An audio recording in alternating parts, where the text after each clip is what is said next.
Hey Eco! Today I am going to show you how to make your own dry shampoo.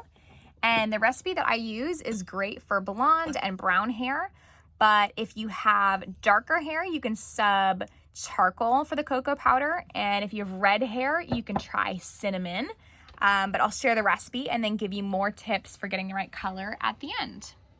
Okay, so today I'm going to show you how to make your own dry shampoo.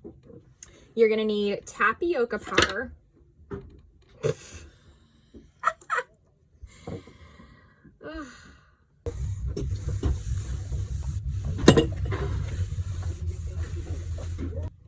Okay, starting from the top. You're gonna want tapioca powder. You can use arrowroot powder too, very similar.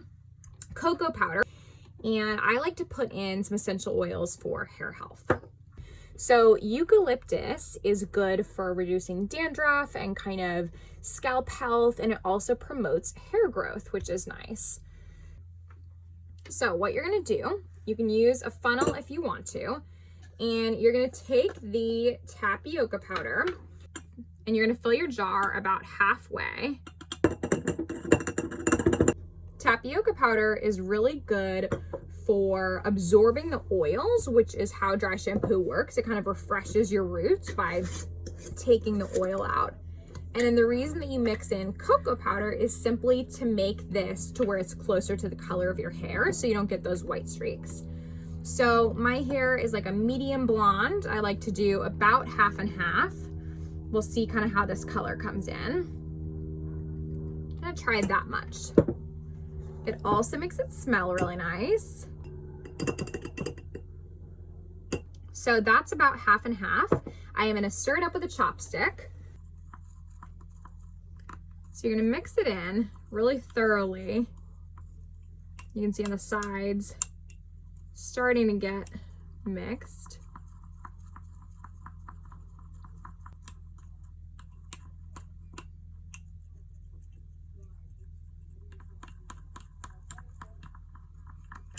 Okay, so that is turning a really nice light brown color. And sometimes I will also add rosemary or lavender.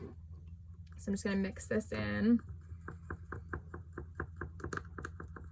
Do a couple more. You're supposed to mix it in kind of slowly. Rosemary and lavender are also great for scalp health and for hair growth. And I am gonna do a little bit more tapioca powder just to lighten it up a little bit.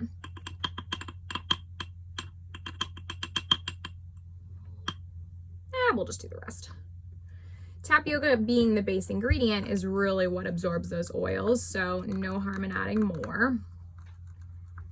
And you just sort of mix until you get the right color for your hair.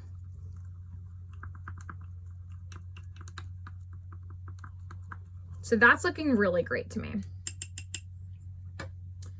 What I love is these little shaker tops that we got from mason jars.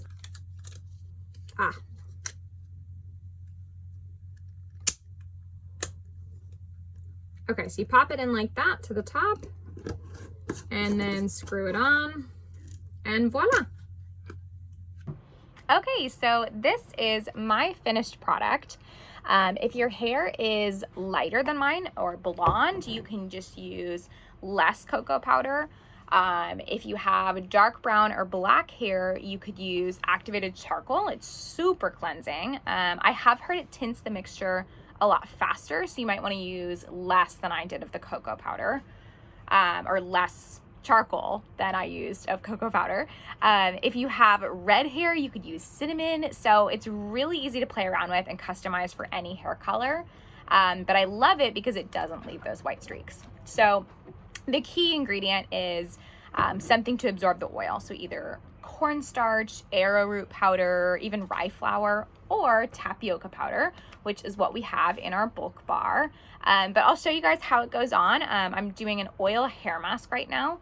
And once my hair dries, it leaves the roots super oily until I rinse it out. And so I'll show you how this absorbs that excess oil. It's like glowing. How it absorbs the excess oil and how to get an instant refresh to go one more day between washes. Okay, so my hair is dry. I'll show you how it goes on. So as you can see, the roots are kind of where the oil is. So you're just gonna take the sprinkle top and just tousle it into your roots and see how it starts to absorb some of the oil and give your roots a little bit more body.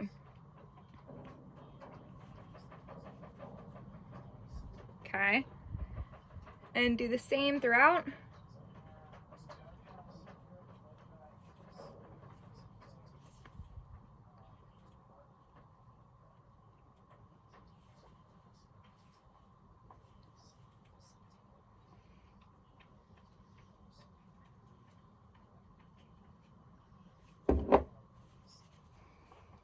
Okay, so that is how it works. You can see how it gives my roots a little bit of lift and just absorbs a lot of the oil. It's the perfect kind of, quick morning fix. So let me know how you guys like this recipe, if you try it out, if you find a good color combination for your hair, and see you guys soon.